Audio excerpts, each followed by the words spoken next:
ഐഷയെ കൊന്നതും CM Sebastian തന്നെ. പള്ളിപ്പുറത്തെ ഈ real estate ഇടപാടുകാരൻ psycho കില്ലറാണെന്ന സംശയമാണ് ശക്തമാക്കുന്നത്. ഏറ്റുമാനൂർ സ്വദേശി ജൈനമ്മ, ചേർത്തല കടക്കരപ്പള്ളി സ്വദേശി ബിന്ദു പത്മനാഭൻ എന്നിവരെ കൊലപ്പെടുത്തിയെന്ന കേസുകളിൽ പ്രതിയായ പള്ളിപ്പുറം ചൊങ്ങുംതറ CM സെബാസ്റ്റ്യനെതിരെ കൂടുതൽ കേസുകൾ വരും. വാരനാട് സ്വദേശിയായ റിട്ടയർഡ് ഗവൺമെന്റ് ഉദ്യോഗസ്ഥ ഐഷയെ 13 വർഷം മുൻപ് കാണാതായ കേസിലും സെബാസ്റ്റ്യനെയാണ് പ്രതിസ്ഥാനത്ത് ചേർത്തത്. ഈ കേസിലും അറസ്റ്റ് ഉണ്ടായേക്കും.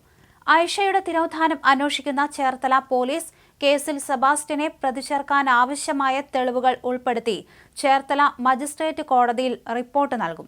ഇതിനുശേഷം കോടതിയുടെ അനുമതിയോടെ ജയിലിലെത്തി സെബാസ്റ്റ്യന്റെ അറസ്റ്റ് രേഖപ്പെടുത്തിയ ശേഷം കസ്റ്റഡിയിൽ വാങ്ങാനാണ് നീക്കം.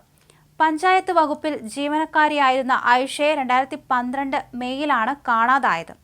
കാണാതായതിന് അടുത്ത ദിവസങ്ങളിൽ തന്നെ ഐഷ കൊല്ലപ്പെട്ടിരിക്കാമെന്നാണ് അന്വേഷണ സംഘത്തിന്റെ നിഗമനം. ഐഷ തിരോധാന കേസിൽ കൊലപാതകത്തിനുള്ള വകുപ്പുകൾ കൂടി ചേർക്കും.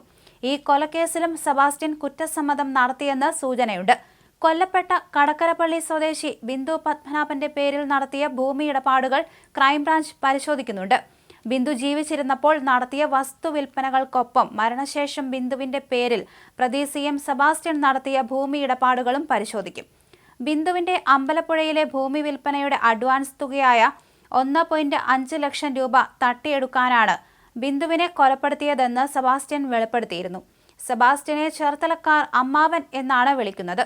സ്ഥലം വിൽപ്പനയിലെ ഇടനിലക്കാരൻ ആയതുകൊണ്ടാണ് ഇത്.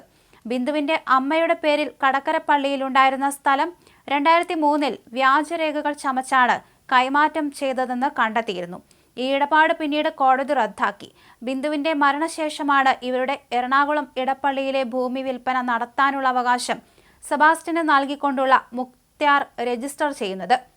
ഇത് വ്യാജമാണെന്ന് ക്രൈംബ്രാഞ്ച് കണ്ടെത്തിയിരുന്നു. സെബാസ്റ്റ്യന്റെ സാമ്പത്തിക സ്രോതസ്സും ഇടപാടുകളും പോലീസ് പരിശോധിക്കുന്നുണ്ട്. മുൻപ് പോലീസ് കസ്റ്റഡിയിലായപ്പോഴും സെബാസ്റ്റ്യന് പുറത്തുനിന്ന് വലിയ സാമ്പത്തിക സഹായം ലഭിച്ചു എന്നാണ് അന്വേഷണ സംഘത്തിന്റെ വിലയിരുത്തൽ. വസ്തു ഇടപാടുകളിലൂടെയും തട്ടിപ്പുകളിലൂടെയും സമാഹരിച്ച സമ്പത്ത് വിശ്വസ്തരായ പലരും വഴിയാണ് സെബാസ്റ്റ്യൻ ചെലവിടുന്നതെന്ന് പറയുന്നു. കാണാതായ ബിന്ദു പത്മനാഭന്റെ പേരിൽ ഇടപ്പള്ളിയിലുണ്ടായിരുന്ന സ്ഥലം 2013 വ്യാജ ആധാരം തയ്യാറാക്കി 1.36 കോടി രൂപയ്ക്കാണ് ഇയാൾ വിറ്റത്.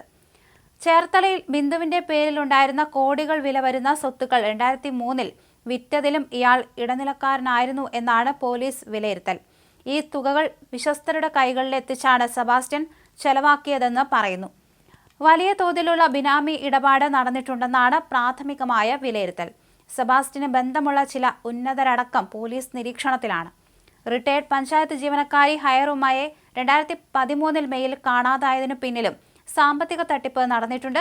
ഒറ്റയ്ക്ക് താമസിച്ചിരുന്ന അയൽവാസിയായ സ്ത്രീയാണ് സ്ഥലം വിൽപ്പനയുടെ പേരിൽ സെബാസ്റ്റ്യനെ ഹയറുമ്മയുമായി ബന്ധപ്പെടുത്തിയത്. സ്ഥലം വാങ്ങാൻ വെച്ചിരുന്ന പണമടക്കമാണ് ഹയറുമ്മയെ കാണാതായത്. സെബാസ്റ്റ്യന്റെ വിശ്വസ്തയും ആത്മസുഹൃത്തുമായ അയൽവാസി സ്ത്രീയുടെ ബന്ധങ്ങളും സാമ്പത്തിക ഇടപാടുകളും സംശയകരമാണെന്ന പരാതിയും ഉയർന്നിട്ടുണ്ട്.